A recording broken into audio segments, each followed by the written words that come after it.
Acast powers the world's best podcasts. Here's a show that we recommend. What would you say if I told you there's a book that can teach you how to win The Bachelor? What would you say if I told you producers caught multiple finalists reading that book in this season that's currently airing? What would you say if I told you the producers don't want anyone to know that their show has been compromised? How do we know all this?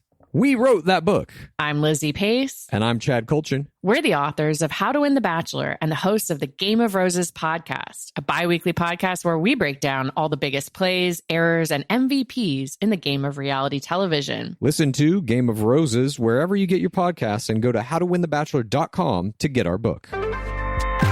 Acast helps creators launch, grow, and monetize their podcasts everywhere.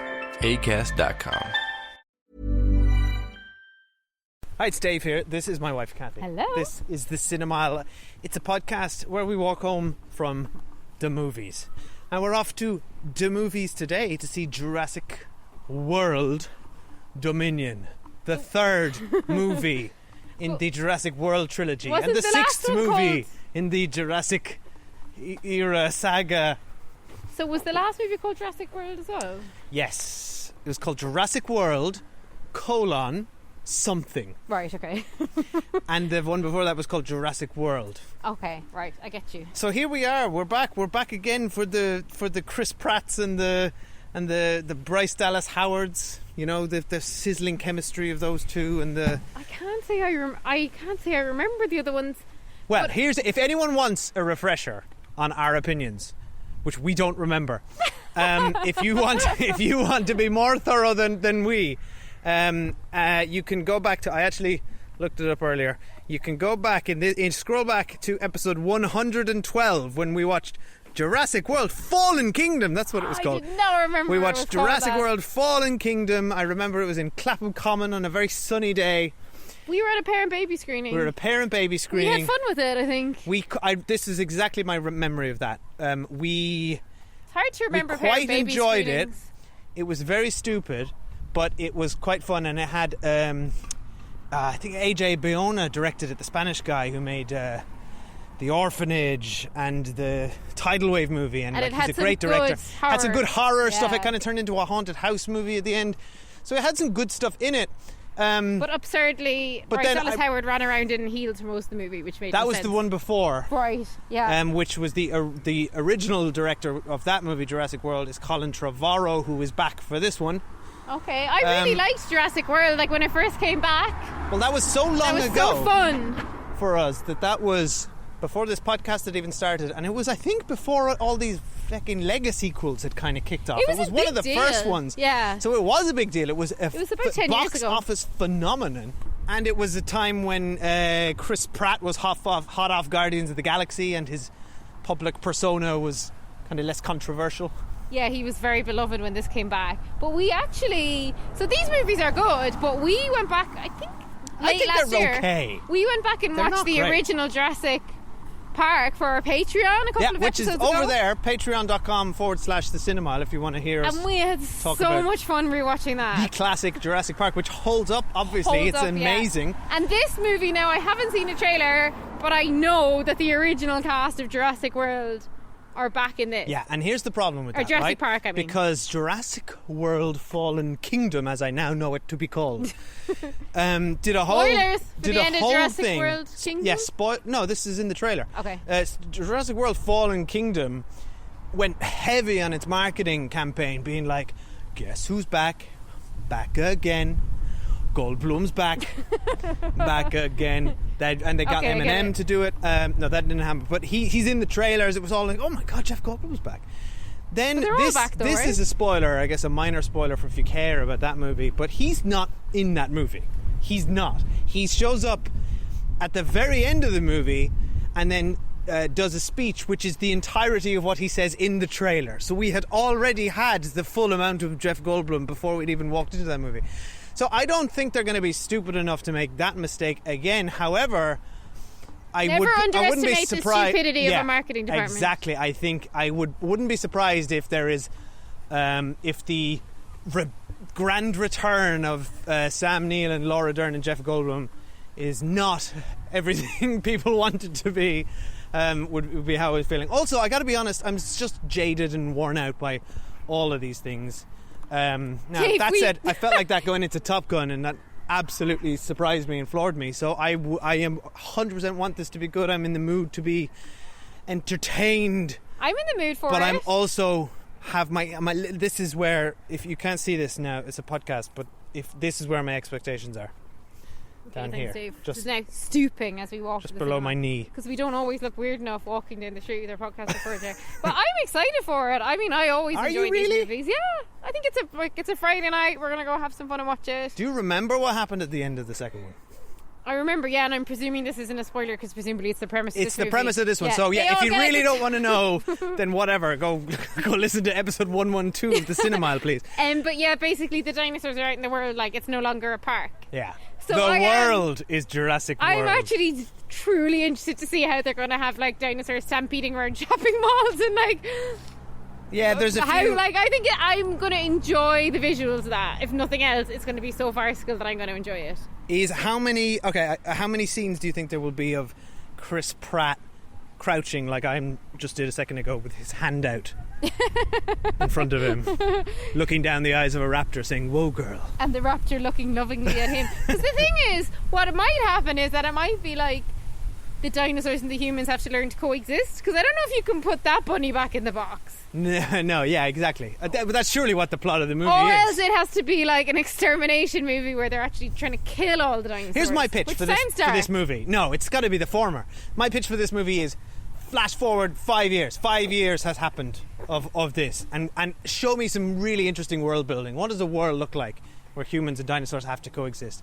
Give me surely that. it's just What like I The don't Walking want- Dead where they're hunted by dinosaurs and all the humans hide. I don't want to see 5 years later. I want to see immediate aftermath. 'Cause I want to No. see like Boring. kids at school and like Then that's just adults every- in an office Kathy, and then a dinosaur walks No, in. that's boring. That's everyone just running away all the time. That's because 2 hours and 40 you know how minutes, much which, I- by the way, is the running time of this stupid thing I hate already.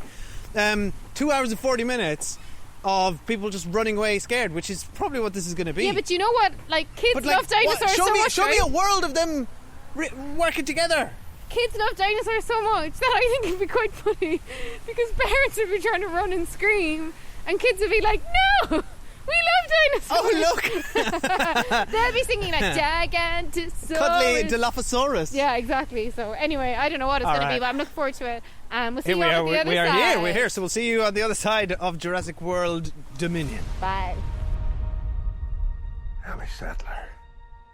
Alan Grant. You didn't come out all this way just to catch up now, did you? You coming or what?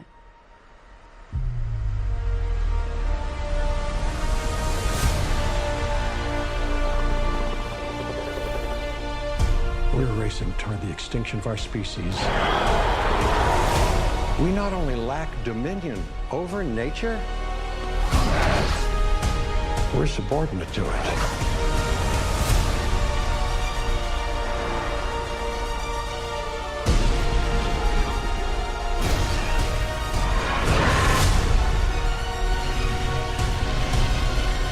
Come back.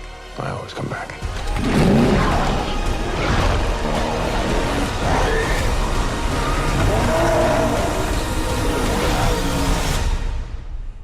Hi, we're back. We're just out of the cinema, but before we get to our thoughts on Jurassic World Dominion, I'd like to say a very quick thank you to you, Kathy, Oh, for you're being welcome. my wife and co-host and a wonderful person.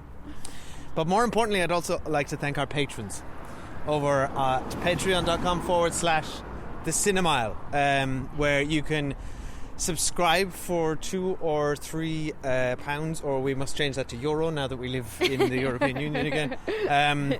And you get access to a range of movies and retro movies, including Jurassic Park, and TV reviews. We've just done Stranger Things episodes 1 to 3, still making our way through that slowly.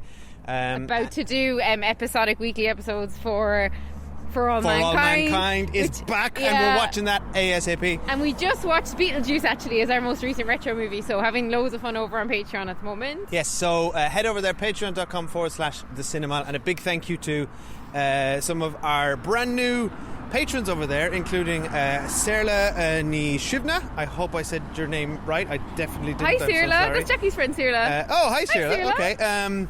To the Best Bits podcast, which is a great podcast. Two Cork lads, film writers themselves. Hi, guys. The writers of Grabbers and Wolf Walkers. Stay tuned for future collabs. Yeah, we're hoping to cross over soon. That's the Best Bits podcast. Dan Lane and Dan. Rory Kennan. So thanks to you and all of our continued supporting We hope patrons. you're all watching For All Mankind, because we'll be reviewing it weekly. And on to Jurassic World Dominion, a movie which I would say It's terrible. in the first hour and a half is terrible, picks up a bit in the last hour. I think so. What about the 2 hours after that? Because this movie is long. The start of this movie, so can confirm within 5 minutes Chris Pratt is crouching down and has his hand out towards a raptor. And does it at every available opportunity. Chris Pratt I would not have been surprised if when he met the original cast, if he just started doing it to them.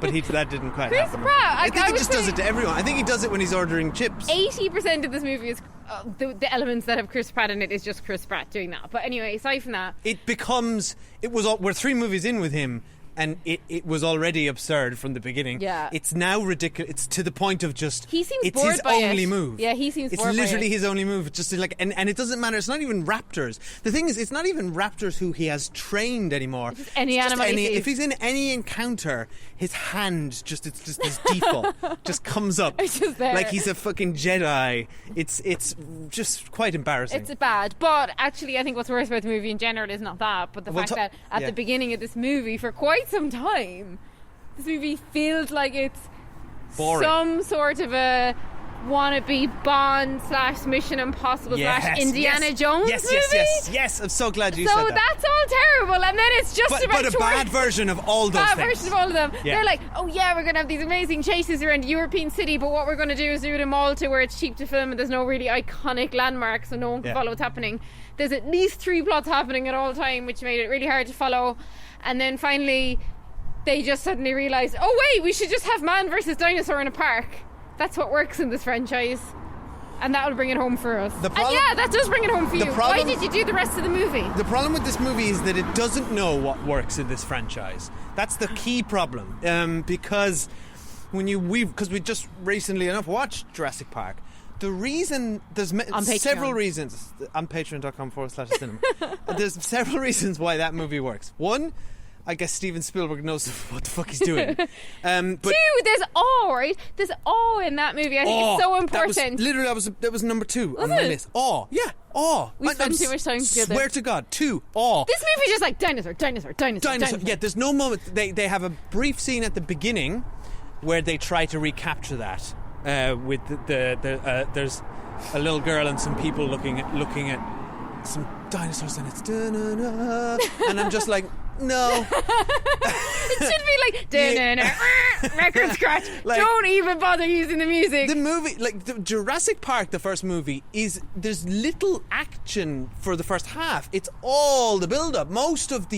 It's suspense and build-up. That's what Spielberg's the master of, though. He knows when not to show things. Exactly. And the third reason why that movie is so good is that the action choreography is Steven Spielberg's specialty. I remember watching again that whole bit with the T-Rex and the rain and Lex and the other kid. They're in the car and the car gets turned over. It's so well storyboarded and clear. The geography of those scenes is so clear. I know where everyone is. I know what's happening. The stakes are high. There's a car in a tree now. Now they have to get out of a tree. This fucking clusterfuck of a movie is just visual noise. It's just it's drowning out my eyeballs with I didn't know what was happening, where anything was happening, but there was so much happening. Dave, it was in Malta? At all times. I couldn't follow any of it. We'll cut to it in spoilers. There are 2, maybe 3 bits where I woke up and I was like, oh, this is an interesting and by the way, if it's now. your first time listening, we won't spoil until we get to spoiler street. But what's so But funny overall, is this is just too. I can't walk out of a movie and be like, there were 2 or 3 things that were interesting in that 2-hour 40 slog fest. it was so interesting to me that I was interested by a lot of it because I was so fascinated by just trying to think just how is it this bad. And actually at one point there's like the old cast and the new cast, right? And obviously at some point they all have to be on screen together. And at that point I realised, wait, there's like 7 or 8 adults here and 1 kid. And isn't the whole cool thing about the first Jurassic Park movie is like how involved the kids are in the action? There's a lot of stuff with Sam Neill and just the kids. Like the kids are really important. Yeah, This movie's just Jurassic a Park, load of adults. It's a family movie. Like we saw that as kids with our parents. And to the credit of this franchise, it's still a draw.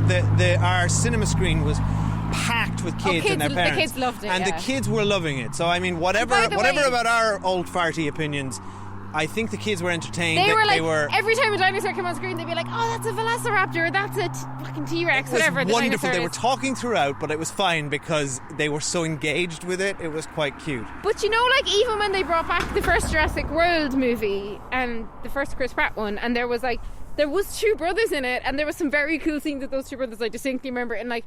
They were in bubbles and being chased by dinosaurs. Like that had from the kids' mind peril. as well. This movie isn't really from a kid's eyes, and I think that's a bit of a loss for the movie. And I just think, I know it's called Jurassic World a million, but you know what? There's just too many dinosaurs in this movie. And I actually think the dinosaurs in the original look better. Yeah.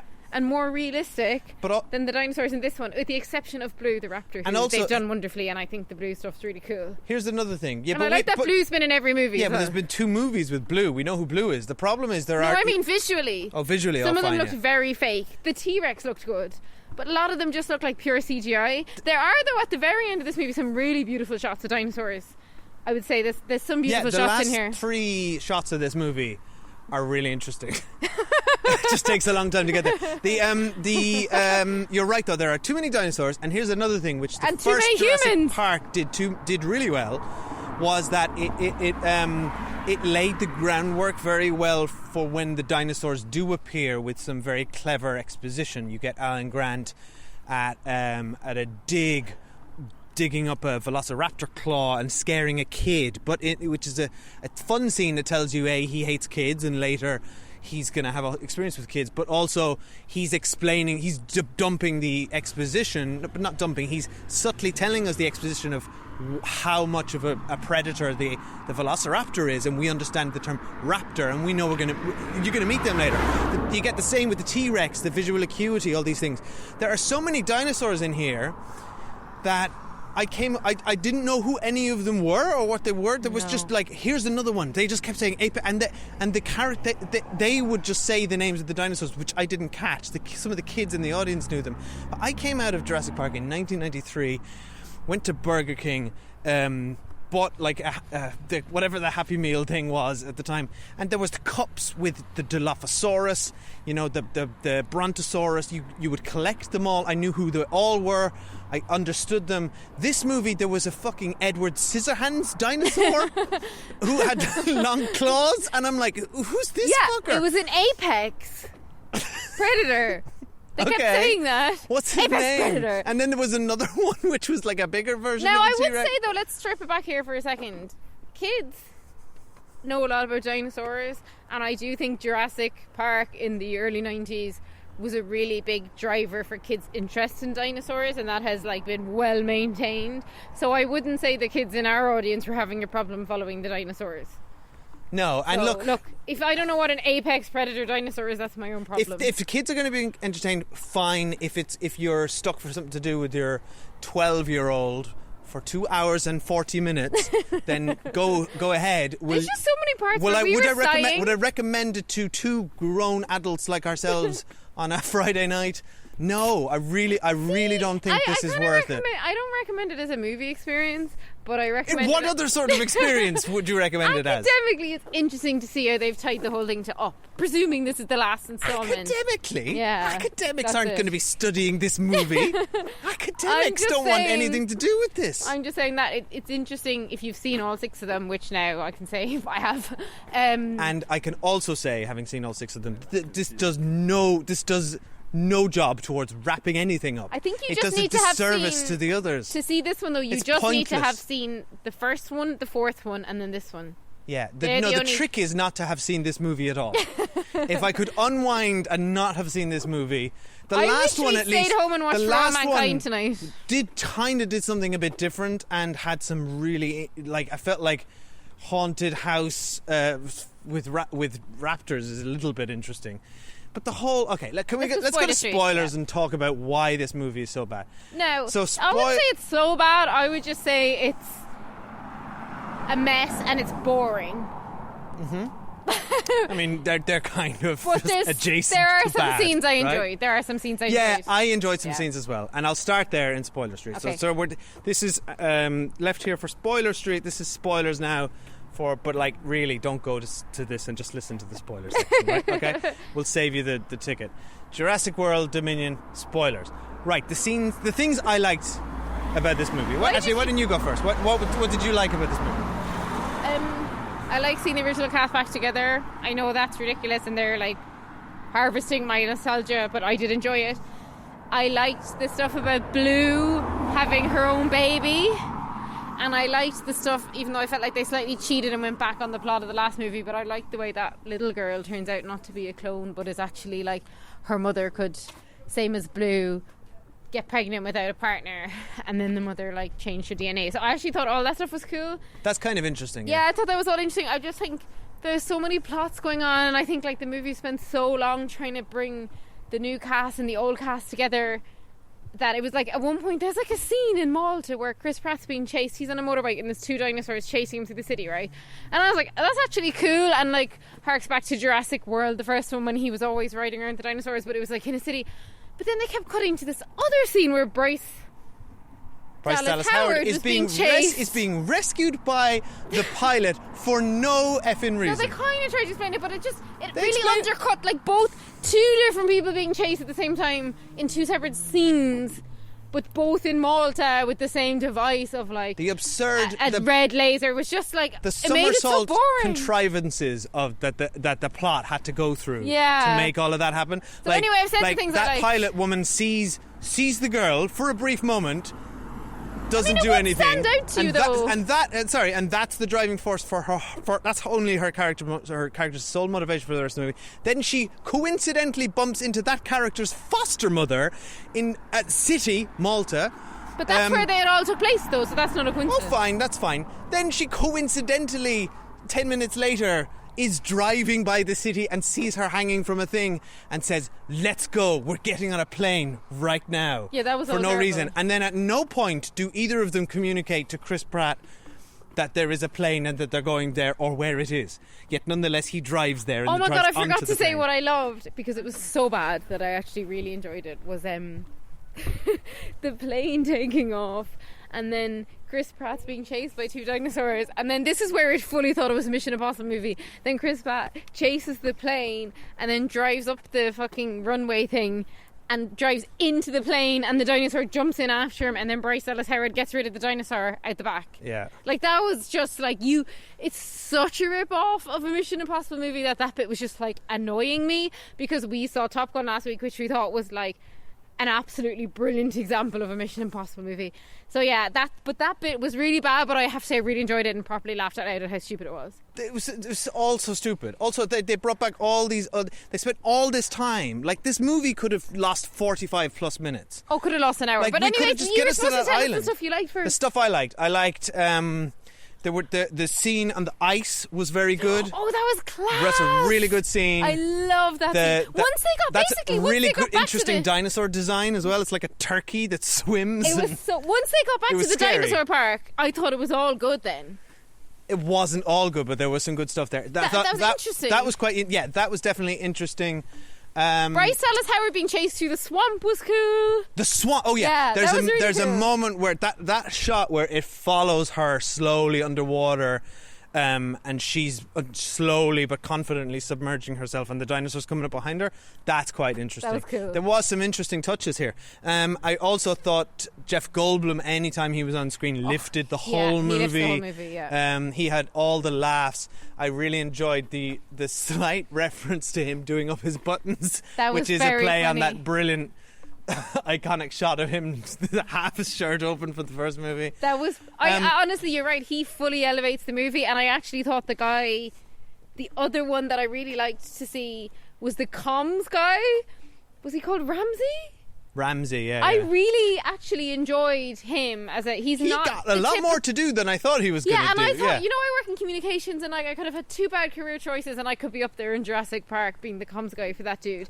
So I enjoyed actually him as well, and I thought, because God, they needed. It's a funny thing because you need to give us some new characters, but then you have so many old characters to fit in. I actually think the actress that played the pilot was very good. Oh, she was brilliant. I think her character was underwritten and pointless and had no motivation at all. Well, but she had one it line where she said, like, I saw where I should have stopped something and I didn't do it, and I'm trying to, like, I know, that. but like if come I saw, on. yeah, it was thin, but in Thin fairness, as. Ramsey hadn't. I think she- his name is Ramsey. They didn't give us any motivation for him either, but we get it. Like, he's working for an evil company. But that's a motivation enough, not just like randomly seeing a girl and then risking your entire life But and if career, you saw whatever. a teenage girl being kidnapped and you didn't do anything about it, like, that would haunt you. Yeah, okay, fine. If I go along with that, fine. But like, still, she Yeah. didn't need. Did she need to be in that movie? At one Couldn't they point have there got was- there another way? At one point, there was 9 characters Yeah, on screen. they didn't need that many And characters. this movie, and I harking back to the original, loves a close-up, but it was just constantly a close-up of 9 people. It was so boring, just over and over and over seeing these 9 people all going. Stuffed. This movie's stuffed with stuff, Yeah. and it doesn't. More does not equal better. The biggest problems I had with this movie were the writing. The plot is all over the place. It's fucking bullshit and Yeah. nonsensical. It's about try and explain to me the motivations of this villain, who honestly is one of the worst villains I've ever seen. He's not interesting. He has no clear motivation. His motivation is control, he says at one point. So yes, he did release the mutant locusts in order to. I can't believe I'm saying this. He sentence. released mutant mutant locusts. locusts in order to eat all of the world's food and potentially No, he wanted accept his own food so he could yeah. control the entire world's food chain. He wanted Why? everyone to buy his fertilizer for their crops. Why? And thought he could kind of subtly release a few leeches to get rid of the crops that didn't use his fertilizer, but then Very subtle, because yeah. they were prehistoric DNA, they mutilated, Yeah. and then now they're unstoppable. And Yeah. I don't know what your problem is with that. So why? So first of all, that's what he did. Then Yeah, that's what. Yeah, yeah. Why? Because he wanted everyone to buy his fertilizer. He's got loads of fingers and loads of pies. Like that's not his Why? primary mission. That was the mission that went awry. No, fine. But like, what was his primary mission then? His primary mission is to be the CEO of an Of evil the world. company. Exactly. And then the guy who's in all the Jurassic Park movies, the scientist guy, and I love that they brought him back. His primary mission. You love that they brought him back for every fucking movie since we I started. think it's brilliant. I love when Jeff Goldblum, it was one of my favourite moments when he was like, not this guy, it's always this here's guy. another question. I'm telling you what the scientist's Sorry, okay, motivation go on. was. Yeah, sorry. He was like, felt terrible for releasing the locusts on planet Earth. The sentence you're saying Yeah. is how stupid this So movie then is. he wanted to get both Blue and the girl, but it was very Yeah. coincidental for this random guy that he happened to spot Blue and the girl and kidnap them both at the same time. He did very well for himself. Here's so another. that was your man's motivation. Here's another question for you then on that subject. Yeah. If his motivation is to prevent the tragedy that has occurred, and also No, not prevent. Stop further tragedy. occurring. tragedy, and also be a force for good, and then he successfully convinces the girl to be a part of that journey. Why was the tactic not to approach her or her parents and explain the situation and get them to join up, which eventually happens anyway, instead of fucking kidnapping her Because with mercenaries? evil CEO has got lots of planes. Evil CEO is one of the most underwritten and pointless. Like, there's a trend in blockbuster movies now where villains should be nuanced or have a point of view or perspective, which makes them interesting. Even John Hammond in the original was he's kind of the antagonist, and he's really interesting because he's a sweet old man and really meant well. And then he has his lovely little monologue about a flea circus. There's nothing in this. There's no dialogue in this movie that is not exposition. The CEO Every in this bit of movie dialogue is. Okay, now we've got to reduce the perimeter fence, but there's no way to do that. So we're gonna I'm on channel 6. Grab this, and I'm gonna go off with these old characters, and then we're gonna split into pairs. In this movie is like very like the Mark Rylance character in Don't Look Up. Yes, where it's actually somebody who's playing a slightly odd CEO too well. And that guy was very convincing as a slightly on the spectrum CEO, which is boring to watch, though. It's so boring because it's a boring archetype. How many times have we? It was in Mitchell's and the Machines last year. It's been the last 5 years. It's a Silicon Valley CEO is a villain. It's not interesting, and also even Mark Zuckerberg, I genuinely believe, is not a villain. I think he has become a villain and he has created a monster. He didn't intend... Mark Zuckerberg didn't create Facebook so that he could eventually release locusts into the world and control No, but this guy didn't either. That's what I'm chain. saying to you. This guy is just running a business that's had loads of stuff going on at the same time, and unfortunately for him, this locust thing's gone wrong. Like, I think that's what's kind of so dull about it. Like, the first movie, if you think about it, the first movie is like, at its core, someone's built a dinosaur park and the dinosaur park goes wrong. This movie is like, what's happening? And like Bryce Dallas Howard and Chris Pratt have rescued this clone girl from the last movie, right? Which, first of all, now turns she's not a clone, which I think is slightly backpedaling. But then they're like, she kind of is a clone. Apparently hasn't spoken to another human in 4 years, right? And presumably, I think it's only been a year. No, they said 4 years. Oh, did they? Oh. And then presumably she only watches like YouTube and TikTok and stuff, right? So why does she have a full-blown English accent? I think she had one in the last one. Yeah, right? but she's lived with the only Americans for 4 years and only presumably watches American media. Her dad is the farmer from Pig. Or from Babe. Anyway, so that annoyed me, and I think like the whole Hermione Granger thing, I don't know what was going on with her. I had no interest in her. Like, I think like the actress is good, and I think it's so cool for her that she gets to be the only kid in the new Jurassic the kids World, in the audience loved her. Do you think? Did you see when she like gave the middle finger to the scientist? The kids cheered. Yeah, but they're cheering because a kid's giving a middle finger to an adult. Oh, I'm not saying I think that's a great thing. I'm just saying I'm acknowledging that the kids in our audience thought she was a badass. We're rambling as much as this movie because we can't even like speak about it. But there are some cool shots in it. If they'd made it an hour short, it would have been better. They should have bypassed the whole Malta thing. There's this whole thing where they're in like a kind of underground like fighting arena thing filled with dinosaurs who are fighting each other, and actually that in itself is really cool, because one of the things we talked about before we went into the cinema 100 years ago was what's happened in the world now that dinosaurs have been released. Turns out not much. The only real dinosaur action happens when you go back to the world, the Jurassic Park. Yeah, they could have done much more. They should have said... like animals and dinosaurs were just coexisting. That only 30 people had been killed that year by dinosaurs. I know, that was a remarkable number in that this exposition video at the top. That should have been 3 million humans have been killed by dinosaurs. Right. So that made me think, what? So all of our theories are like, what's happened since the dinosaurs integrated with the Earth? It's a big fat no, nothing happened. It only got dangerous when they went back into Jurassic Park with them. That's what I mean. This movie kind of ends where it started. Like nothing has changed. Nothing has changed. A corporation we didn't even know about has been toppled. Yeah, like basically the problem in this movie isn't the dinosaurs have been released. The problem in this movie is that locusts have been released on some wheat crops. Yeah, that's the plot of this movie. That's exactly. It doesn't address what the second movie sets up. If anything, not and at if all. you don't remember the end of the second movie, but it's exactly I do remember the same. All the dinosaurs getting out, and but then then there's all these shots where it's dinosaurs and humans, and we're all going to have to live together. They did the same thing in this one. They ended it at the same note. So when you say, it's wrapped up the whole saga and the trilogy, no, it hasn't. No, I just mean it's wrapped up because I think they're not making it anymore. Well, at least not with this cast. Yeah. Presumably they'll remake. Do you think we'll never see a Jurassic X film again? I think it would be hard enough because to come back you can't reuse the original cast now. I'd say Chris Pratt looks like he's sleptwalked for the whole movie. He Oh has my God. no interest in it. He's usually He so is charismatic. so low energy. But I was thinking about this because his character in the first one is he's doing the Chris Pratt Guardians of the Galaxy thing. He's quippy and kind of fun, and there's a bit of life and Harrison and sort of whatever Indiana Very Jones charming, vibes yeah. and charming.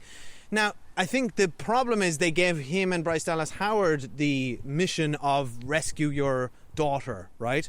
Which doesn't leave room for jokes on the journey or whatever. So he's dour for this whole But movie. then for He's like dour. at least half an hour he's back with her, but then at that point there's too many characters. There's no room for anyone to have a character and then they moment. kind of had, oh my God. Yeah. But he was one of the least interesting characters But he's in this also movie. such a boring archetype because all he's Oh my doing God, yeah, he's is a cowboy. He's either- lassoing dinosaurs. He's lassoing dinosaurs. He's fixing a motorbike, or he's like using a knife to fucking cut things He's a up. character. He's a character out of what is it? The John Deere novels, or what are they? He's the just like he's. what's I that? think maybe we. The Notebook writer. He's exactly like that. Yeah. Yeah. I don't know. It's not. It's Nicholas Sparks. Nicholas Sparks. Thanks. But basically he.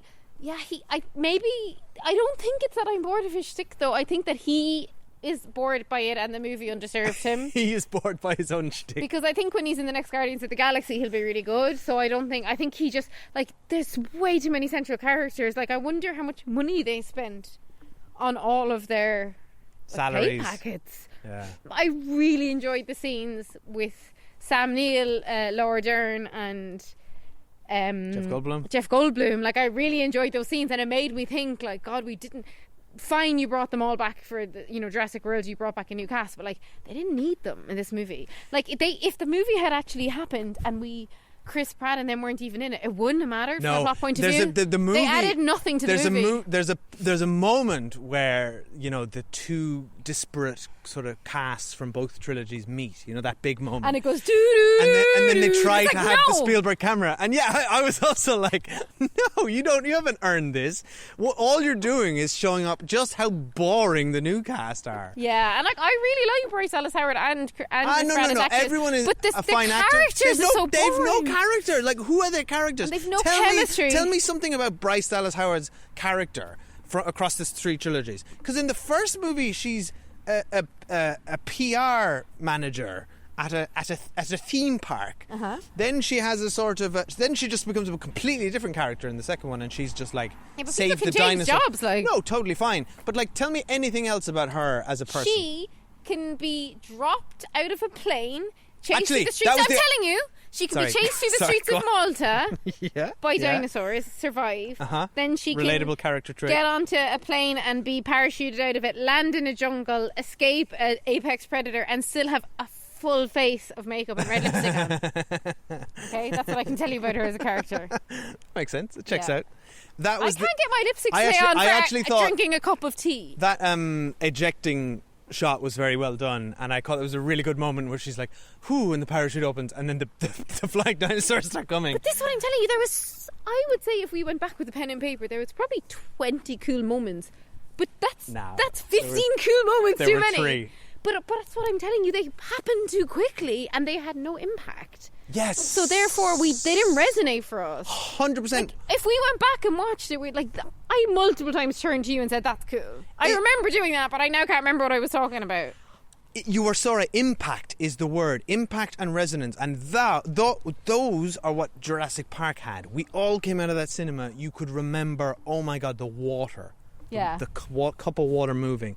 All those little things that stick with you. The jelly. Exactly, the water, the jelly. Now, I remember, though, because we only recently rewatched it, so the end of Jurassic Park, our kind of slight bad guy, the guy who kind of causes all the trouble, the IT guy, he gets killed by the dinosaur. That's like, Oh, and they tried to homage that. and they here did it again and- to the CEO in this one. But I actually thought it was quite gruesome how they killed off the CEO in this one. I was like, that's pushing a 12. Oh, it was a bit. It was a 12's. But I do like it. Like, the CEO needed his comeuppance and he got it. Here's the thing, though. You're exactly right. No impact, no resonance. And I think you could apply that to this entire trilogy by the sheer fact that at the top of this podcast, 11 and a half hours ago, when we started recording this, we could not remember our own opinions about the last movie. We had to ask the audience to go and listen to our old podcast episode because I don't remember a thing about that movie. Yeah. I remember a No, couple but of in its defense, we went and saw it in a parent and baby screening with the baby, which can really kind of mess with your memory. Tell me anything about the first movie except the first bubbles. one, I remember the kids running in the bubbles, and I remember really enjoying that Jurassic World was back. Yeah, it stood out for me. It felt like an a event. novelty at that time. And I remember thinking, like, God, Chris Pratt's great. Now it is tired. Yeah, it's tired. And I I'm think also they know tired. that. Yeah, I'm tired too. And we've actually just been walking up and down past our house screaming spoilers at our neighbours. Yeah, when we get home 5 minutes before the podcast ends. So anyway, guys, let us know what you thought about it. Head over to Twitter or Instagram or Facebook or thecinemile@gmail.com. We're on all those places. If you like the podcast, and if you know friends who like it and maybe haven't seen our episodes in a while, please tell them to go and like follow us again on Apple Podcasts and Acast and wherever they listen, because we had gaps in releasing episodes last year. We seem to have like dropped off people's feeds, something funny with the algorithm. Yeah, resubscribe. Yeah, so lots of people have told us even though they thought they followed us and they're not seeing the episodes anymore, so please go and do that, or head over to Patreon, where we have so much fun watching retro movies, and there's just so much good TV out. And at leave the us a moment. review if you wouldn't mind. Oh yes, please leave a review. Yes, please. That's and always a coming nice up thing to soon do. on Patreon, Dave's going to do an Obi-Wan Kenobi live episode with patrons. I love that you've just announced it without me having done any of the thought or planning that But you are doing one, right? I might. That might happen. Okay. I guess I have to now You that have you've to said now, it. yeah. Okay. It's so easy for me to offer because I've not watched it. I was thinking of doing a sort of a live chat with all of our patrons about the Obi-Wan Kenobi finale when that airs. So I don't know how or how that's going to work, but we'll figure it out. It will work. So okay. watch this space. And thanks for everyone for listening. Now you have to play the music. Of course, I will play the music from the iconic film Jurassic World Dominion.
Acast powers the world's best podcasts.